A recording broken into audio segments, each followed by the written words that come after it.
Le ministre de la Communication, des Télécommunications et du Numérique, Moussa Bocar Thiam, a abordé la question de la réduction de l'aide à la presse, en particulier en ce qui concerne Walfadjri. Voici les points clés de sa déclaration. Critères de répartition du fonds d'appui à la presse. Le ministre a expliqué qu'il existe certains critères pour la répartition de l'aide à la presse, notamment la nécessité d'avoir des contrats permanents visés par l'inspection du travail. Il a noté que certaines entreprises de presse emploient de nombreux stagiaires et renouvellent fréquemment des contrats à durée déterminée, ce qui ne satisfait pas aux exigences.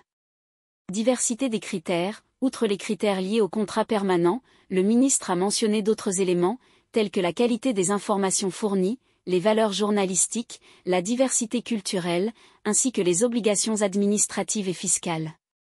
Transparence. Le ministre a indiqué qu'il ne voit pas la nécessité de rendre publics les montants alloués à chaque organe de presse, soulignant que la transparence doit être présente dans le processus de répartition.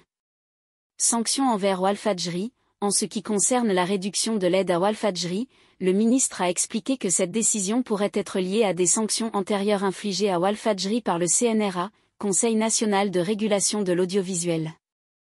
Il a soutenu que l'aide à la presse est destinée à encourager les organes de presse à être plus rigoureux dans le traitement de l'information.